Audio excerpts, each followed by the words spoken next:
29واں سپارہ جس کا آغاز سورہ ملک سے ہوتا ہے، اور سورہ ملک کے آغاز میں اللہ تعالیٰ نے کائنات کی تخلیق کو بیان کرنے کا مقصد ارشاد فرمایا، خلق الموت والحیات لیبلوکم ایکم احسن عملا۔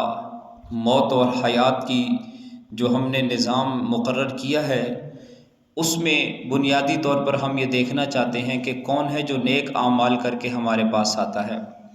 اس کے بعد 3 مضامین اس سورہ مبارکہ میں ارشاد فرمائے کہ زمین و آسمان پر حقیقی بادشاہت صرف ایک اللہ کی ہے، اس کے ہاتھ میں موت اور حیات، عزت اور ذلت، فقر اور غنا اور علیم و خبیر ذات ہے۔ ذرے ذرے کا علم اللہ تعالیٰ کے قبضہ قدرت میں ہے۔ زمین میں چلنے پھرنے کے لیے اس نے راستے بنائے، فضاؤں میں اڑتے ہوئے پرندوں کو وہی روکے ہوئے ہے، اور وہ کائنات کی ہر چیز کو روزی عطا کرنے والا ہے۔ رب العالمین کے وجود اور وحدانیت پر تکوینی دلائل ارشاد فرمائے۔ آسمان کی چھت اللہ نے بنائی، اس میں ستاروں کی قندیلیں اللہ نے روشن کی، زمین کا فرش اور پانی کے بہتے ہوئے چشمے ایک حکیم و خبیر ذات کے وجود کی خبر دے رہے ہیں۔ قیامت کو جھٹلانے والوں کا انجام، یعنی وہ دوزخ جو جوش مار رہی ہوگی، یوں لگے گا جیسے غصے کے مارے پھٹ ہی جائے گی۔ جب اس عذاب کو قریب سے یہ لوگ دیکھیں گے تو ان کے چہرے بگڑ جائیں گے، اور ان سے کہہ دیا جائے گا کہ یہی ہے جسے تم طلب کیا کرتے تھے۔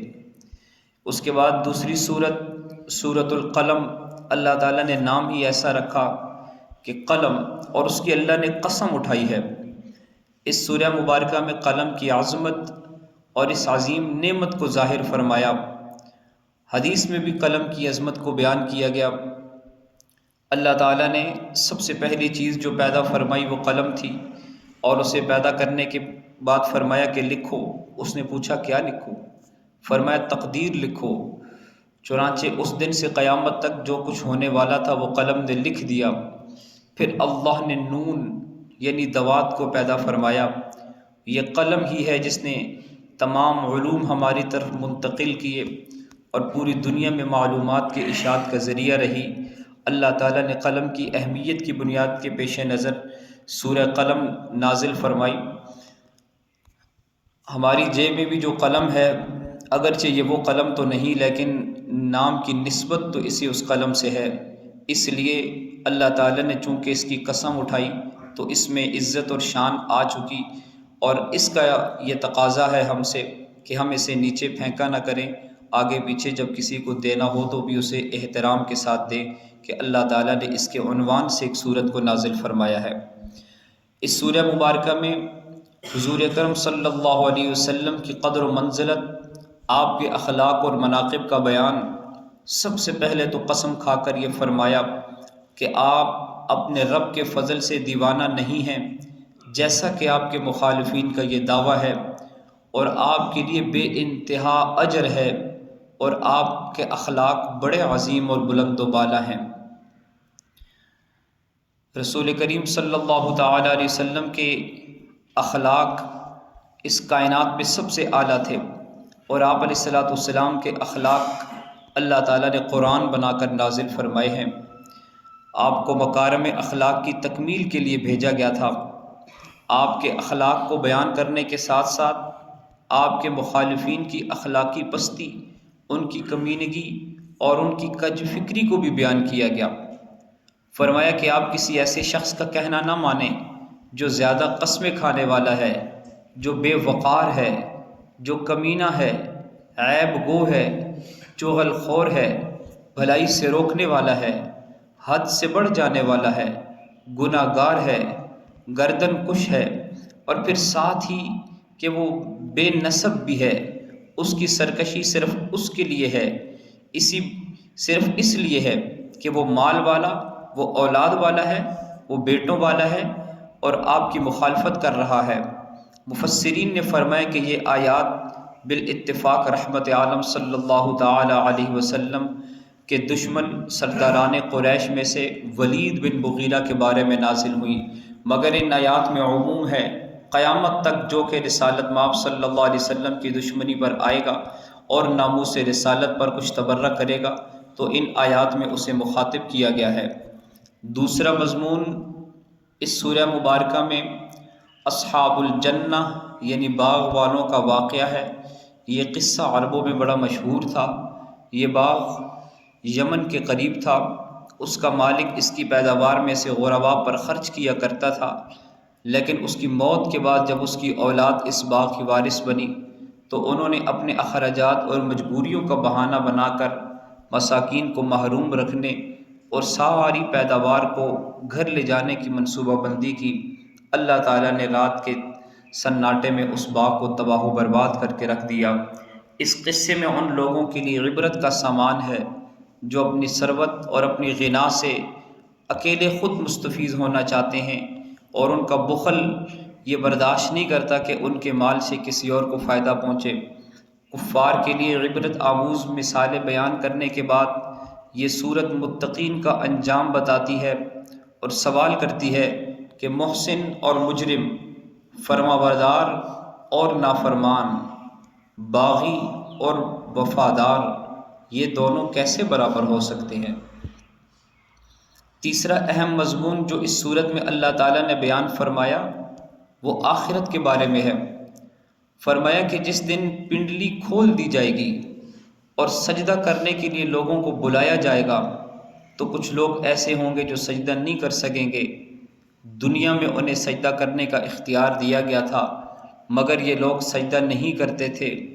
آخرت میں وہ کرنا چاہیں تب بھی ان سے طاقت اور اختیار سلب کر لیا جائے گا۔ علماء نے لکھا ہے کہ قیامت کی شدائد اور قیامت کی ہولناکیاں یہ مراد اللہ تعالیٰ نے لی، اور اس کا مطلب ہے کہ پنڈلی کھول دی جائے گی، کشف ساق۔ ویسے یہ ان متشابہات میں سے ہے کہ جن کی اصل حقیقت اور یقینی مراد اللہ تعالیٰ کے سوا کسی کو معلوم نہیں۔ آخر میں رحمت عالم صلی اللہ علیہ وسلم کو مشرکین کی ایذا پر صبر کی تلقین کی گئی۔ اس کے بعد سورۃ الحاقہ، حاقہ مکی صورت ہے۔ قیامت کے مختلف ناموں کا ایک نام حاقہ ہے۔ حاقہ کا مطلب ہے ثابت ہونے والی۔ چونکہ قیامت کے دن اللہ کے وعدے اور اللہ کی وعیدیں ثابت ہو کر رہیں گی، اس لیے اس سورہ کو سورہ حاقہ کہا جاتا ہے۔ اس سورہ مبارکہ کا اصل موضوع رسول کریم صلی اللہ علیہ وسلم کی سچائی کا بیان ہے۔ سورت کی ابتدا میں قیامت کی ہولناکیاں، قوم سمود اور قوم عاد کے انجام بد کا بیان، اور اس کے بعد یہ سورت ان واقعات کا تذکرہ کرتی ہے جو قیامت سے پہلے رونما ہوں گے، یعنی سور پھونکا جائے گا، پہاڑوں کو اور زمین کو ریزہ ریزہ کر دیا جائے گا، آسمان پھٹ جائیں گے، فرشتے آسمانوں سے نازل ہو رہے ہوں گے اور انسانوں کا احاطہ کر لیا جائے گا۔ پھر جب قیامت قائم ہو جائے گی تو انسانوں کو اللہ کے سامنے پیش کیا جائے گا۔ ان میں سے جو نیک ہوں گے ان کا نامہ اعمال دائیں ہاتھ میں دیا جائے گا جس سے وہ خوشی کے مارے دوسروں کو دکھائیں گے، اور جو گناہ گار ہوں گے ان کا نامہ اعمال بائیں ہاتھ میں دیا جائے گا۔ وہ بڑی حسرت سے یہ کہیں گے کہ کاش مجھے میری کتاب دی ہی نہ جاتی اور میں جانتا ہی نہیں کہ حساب و کتاب کیا ہے۔ کاش کہ موت میرا کام تمام کر دیتی، میرے مال نے بھی مجھے کچھ فائدہ نہ دیا، میرا غلبہ بھی مجھ سے جاتا رہا۔ پھر انہیں جہنم میں ڈال دیا جائے گا۔ اس کے بعد سعداء یعنی نیک بختوں کا بیان، اشقیاء کا انجام اللہ رب العزت نے بیان فرمایا اور قرآن کی صداقت پر قسم اٹھائی۔ فرمایا کہ پس مجھے قسم ہے ان چیزوں کی جنہیں تم دیکھتے ہو اور ان چیزوں کی جنہیں تم نہیں دیکھتے، بے شک یہ قرآن یہ بزرگ رسول کا لایا ہوا ہے، یہ کسی شاعر کا قول نہیں، لیکن تم بہت کم یقین رکھتے ہو، نہ کسی کاہن کا قول ہے لیکن تم بہت کم نصیحت قبول کرتے ہو، یہ تو رب العالمین کا اتارا ہوا ہے۔ سورۃ المعارج مکی صورت ہے۔ اس سورہ مبارکہ میں قیامت کی منظر کشی کو بیان کیا گیا کہ وہاں مجرموں کا جو حال ہوگا وہ اس طرح کا انداز ہوگا کہ اس دن آسمان تیل کی تلچھٹ کی طرح ہو جائے گا اور پہاڑ رنگین روئی کی طرح ہو جائیں گے۔ اور کوئی دوست کسی دوست کو، کوئی رشتہ دار کسی رشتہ دار کو نہیں پوچھے گا، بلکہ سب ایک دوسرے سے جان چھڑا کر بھاگیں گے۔ اور اس صورت میں اللہ تعالیٰ نے حقیقی مصلین یعنی نمازی حضرات کے بارے میں ارشاد فرمایا کہ وہ لوگ اس سے مستثنیٰ ہیں۔ نماز قائم کرنے والے، ان کی اللہ نے مصلین کی 8 صفات ارشاد فرمائی۔ نماز کی پابندی کرتے ہیں، ان کے مال میں سے جب سوال کرنے والے ان سے سوال کرتے ہیں تو ان کا حق ادا کرتے ہیں، گویا وہ نماز کے ذریعے اللہ کا حق اور زکوٰۃ کے ذریعے لوگوں کا حق ادا کرتے ہیں۔ وہ حساب اور جزا کے دن کی تصدیق کرتے ہیں، یعنی ایسی تصدیق جس میں شک نہیں، کوئی ملاوٹ نہیں۔ وہ عبادت اور اطاعت کے باوجود اللہ کے عذاب سے ڈرتے ہیں۔ وہ زنا اور جنسی غلاظت سے اپنے دامن کو بچا کے رکھتے ہیں، صرف حلال پر اکتفا کرتے ہیں، امانتیں ادا کرتے ہیں، وعدوں کو پورا کرتے ہیں، حق و عدل کے ساتھ گواہی دیتے ہیں۔ اور 8ویں صفت کہ وہ نماز کو اپنی اوقات میں ادا کر کے اس کے آداب اور اس کے واجبات کا التزام کرتے ہیں۔ جن لوگوں میں یہ صفات پائی جاتی ہیں ان کے بارے میں اللہ تعالیٰ نے فرمایا کہ یہ لوگ جنت میں بڑی عزت والے ہوں گے۔ اس کے بعد سورہ نوح ہے۔ سورہ نوح مکی صورت ہے، اور اللہ کے نبی حضرت نوح علیہ السلام کے واقعے کی بنیاد پر اس سورت کا نام سورہ نوح رکھا گیا، جنہیں شیخ الانبیاء بھی کہا جاتا ہے۔ حضرت نوح علیہ السلام نے اپنی قوم کو استغفار کی تلقین کی، فرمایا کہ اگر تم استغفار کرو گے اور گناہوں سے باز آ جاؤ گے تو اللہ تعالیٰ تم پر آسمان سے موسلا دھار بارش نازل کرے گا، تمہیں مال عطا کرے گا، اولاد عطا کرے گا، باغات دے گا، تمہارے لیے نہریں جاری کرے گا۔ پھر انہیں اللہ کی نعمتیں یاد دلائیں کہ اللہ نے 7 آسمان پیدا کیے، چاند کو جگمگاتا بنایا، سورج کو روشن چراغ بنایا، اور پھر اللہ تعالیٰ کی تخلیق اور اللہ کی قدرت کو بیان فرمایا۔ اور پھر وہ لوگ جنہوں نے شرک کی بنیاد رکھی تھی، ود، سوا، یغوث، یعوق اور نصر کو پوجا کرتے تھے، ان کو چھوڑنے کے لیے آمادہ نہیں تھے، تو حضرت نوح علیہ السلام نے اللہ تعالیٰ سے ان کی ہلاکت کی دعا کی، جس پہ یہ عرض کیا کہ اے میرے رب، تو زمین پر کسی کافر کو بھی نہ چھوڑ۔ آپ کی دعا قبول ہوئی اور ان کفار اور فجار کو طوفان میں اللہ نے ہلاک کیا۔ سورہ جن مکی صورت ہے، اور اس سورہ مبارکہ میں جنات کے حوالے سے گفتگو کی گئی، جو کہ انسانوں کی طرح شرعی احکامات کے مکلف ہیں۔ ان میں مومن بھی ہیں، ان میں کافر بھی ہیں، نیک بھی ہیں اور بد بھی ہیں۔ اس سورت کی ابتدا میں بتایا گیا کہ جنات کی ایک جماعت نے قرآن مجید سنا اور وہ اس سے بڑے متاثر ہوئے۔ یہ اس وقت کی بات ہے جب جنات نے نظام کائنات میں تبدیلیاں محسوس کی تھیں، اور جنات نے قرآن کی صداقت کے آگے سر جھکا دیا تھا۔ نہ صرف یہ کہ خود انہوں نے ایمان قبول کیا، بلکہ وہ داعی بنے اور اپنی قوم کو بھی ایمان کی دعوت دی، اور قوم کے سامنے اللہ کی شان اور عظمت بیان کی۔ اور پھر جو اللہ کے لیے اولاد ثابت کرتے ہیں وہ اس بات کا اقرار کر رہے ہیں کہ ان کا یہ عقیدہ غلط ہے، اور اللہ تعالیٰ نے اس عقیدے کو رد فرمایا۔ کوئی مومن ایسا نہیں کہ جو یہ عقیدہ بنائے۔ جنات کا تذکرہ کرتے ہوئے یہ سورت رسول کریم صلی اللہ علیہ وسلم کی دعوت کا ذکر کرتی ہے کہ آپ نے اللہ کے حکم کے مطابق انسانوں کو ایمان اور توحید کی دعوت دی، اور اپنے بارے میں فرمایا کہ میں صرف ایک اللہ کی عبادت کرتا ہوں اور اللہ کے ساتھ کسی کو شریک نہیں کرتا۔ سورہ مزمل 20 آیات پر مشتمل اس سورہ مبارکہ میں رسول کریم صلی اللہ علیہ وسلم کی زندگی کے مختلف پہلوؤں کو بیان کیا گیا۔ خالص اللہ کی طرف متوجہ ہو جانا، آپ کی عبادت، آپ کی اطاعت، آپ کا قیام، آپ کی تلاوت، آپ کا جہاد، آپ کا مجاہدہ، خود اس سورہ مبارکہ کا نام اس بات کو ظاہر کر رہا ہے کہ اس سورت میں رسول کریم صلی اللہ علیہ وسلم کی شخصیت کا بیان۔ مزمل کا معنی کپڑے میں لپٹنے والا۔ جب ان آیات کا نزول ہوا تو آپ صلی اللہ علیہ وسلم چادر اوڑھ کر لیٹے ہوئے تھے۔ اللہ نے بڑی محبت اور بڑے پیار کے انداز میں خطاب کرتے ہوئے فرمایا، اے کپڑے میں لپٹنے والے، آپ دن کو دین کی دعوت دیتے ہیں، رات کو نماز میں قیام طویل فرماتے ہیں اور اس میں قرآن کی تلاوت فرماتے ہیں، بعض اوقات پوری رات کھڑے رہتے ہیں جس سے قدم مبارک سوج جاتے ہیں۔ اللہ تعالیٰ نے آپ کو اختیار دیا کہ آپ چاہیں تو آدھی رات قیام کریں یا آدھی سے بھی کم یا اس سے کچھ کم یا زیادہ قیام فرمایا کریں۔ یہ سورہ مبارکہ آپ کے مکذبین کو ڈرانے کے لیے فرعون کا قصہ ذکر کرتی ہے، جسے اللہ نے اس کے کفر اور سرکشی کی وجہ سے سخت وبال میں پکڑا تھا۔ اور اس سورت کے اختتام پر اللہ نے اپنے رسول اور مومنین پر تخفیف کا اعلان فرمایا۔ سورہ مدثر مکی صورت ہے، اور اس صورت میں اللہ تعالیٰ نے رسول کریم صلی اللہ علیہ وسلم کو اللہ کی طرف دعوت، کفار کو ڈرانے، ان کی تکلیفوں پر صبر کرنے کا حکم دیا۔ یہ صورت مجرمین اور مخالفین کو اس دن کے عذاب سے ڈراتی ہے جو ان کے لیے بڑا سخت ثابت ہوگا۔ یہ صورت اس جہنم اور اس کے داروغوں کا ذکر کرتی ہے جن کا سامنا کفار اور فجار کو کرنا پڑے گا۔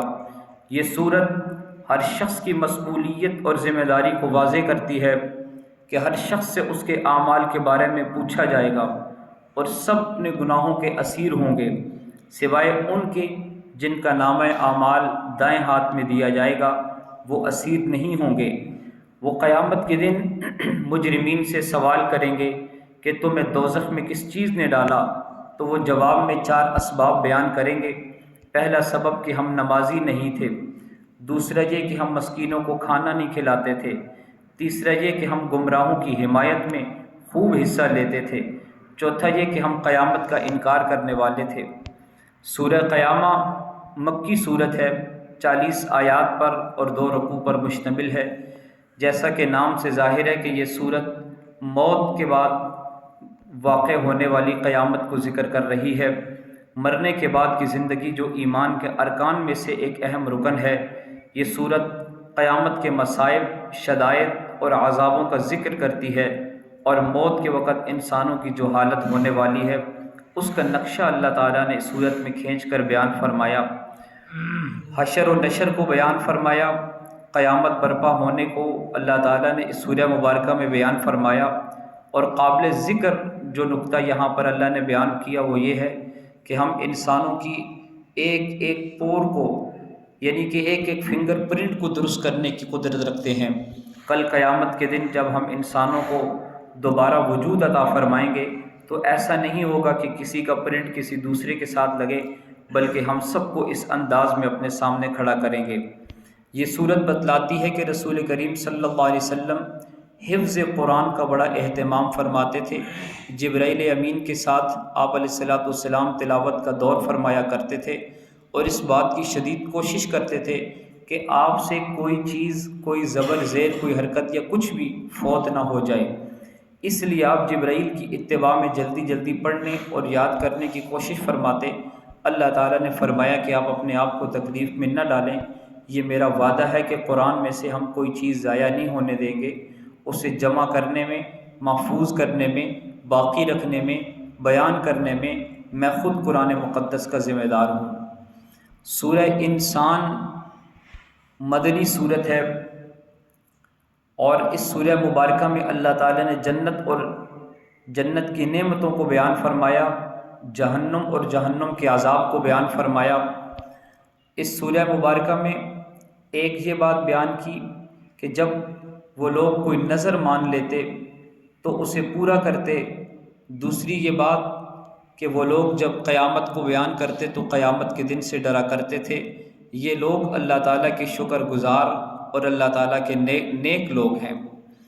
اس صورت کے اختتام پر اللہ تعالیٰ نے اپنی اس عظیم الشان نعمت کو بیان فرمایا کہ جس کا کوئی بدل اور کوئی مثال نہیں۔ فرمایا کہ اے محمد صلی اللہ علیہ وسلم، بے شک ہم نے آپ پر قرآن کو نازل کیا ہے تدریجاً، آپ اپنے رب کے حکم پر قائم رہیں، ان میں سے کسی گناہ گار یا ناشکرے کا کہا نہ مانیں، اپنے رب کا نام صبح و شام ذکر کیا کریں، اور رات کے وقت اس کے سامنے سجدے کریں، اور بہت رات تک اس کی تسبیح کیا کریں۔ اس کے بعد سورہ مرسلات مکی صورت ہے، اور اس کی ابتدا میں اللہ تعالیٰ نے 5 قسمیں اٹھا کر یہ فرمایا کہ جس چیز کا تم سے وعدہ کیا گیا وہ یقیناً قائم ہونے والی ہے، یعنی قیامت اور حساب اور جزا اور سزا کا معاملہ قائم ہو کر رہے گا۔ قیامت کے دن کو اللہ تعالیٰ نے یوم الفصل کہا کیونکہ اس دن مخلوق کے درمیان عدل و انصاف پر مبنی فیصلہ کیا جائے گا۔ یہ الفاظ اس صورت میں 10 مرتبہ آئے ہیں۔ وَيْلٌ يَوْمَئِذٍ لِّلْمُكَذِّبِينَ، اس دن جھٹلانے والوں کے لیے تباہی ہے۔ یہ صورت مجرمین سابقین کا ذکر کرتی ہے جنہیں اللہ نے تباہ و برباد کر دیا، اور مخاطبین سے سوال کرتی ہے کہ کیا ہم نے تم کو حقیر پانی سے پیدا نہیں کیا، پھر مختلف مراحل سے گزار کر خوبصورت انسان ہم نے بنایا، موت کے بعد بھی ہم دوبارہ زندہ کرنے پر قادر ہیں۔ اور اللہ جو زمین کو مردوں اور زندوں کو سمیٹنے پر قادر ہے، وہ میٹھے پانی سے زمین کو سیراب کرتا ہے، وہی دوبارہ زندہ بھی کرے گا۔ اور اگلی آیات میں مکذبین اور متقین کے الگ الگ انجام کو بیان فرمایا۔ مکذبین کو بھڑکتی ہوئی آگ کی طرف لے جایا جائے گا، اور متقین کو ٹھنڈے سائے میں بہتے ہوئے چشموں کے پاس جگہ دی جائے گی۔ آخری آیات میں دوبارہ مجرمین کو تنبیہ کی اور فرمایا کہ کھا پی لو اور تھوڑے سے مزے اڑا لو، بالآخر تمہارے لیے ہلاکت اور تباہی اور بربادی کے سوا کچھ نہیں ہے۔ اس انداز سے 29واں سپارہ مکمل ہوتا ہے۔ اللہ تعالیٰ سمجھنے اور عمل کرنے کی توفیق عطا فرمائے۔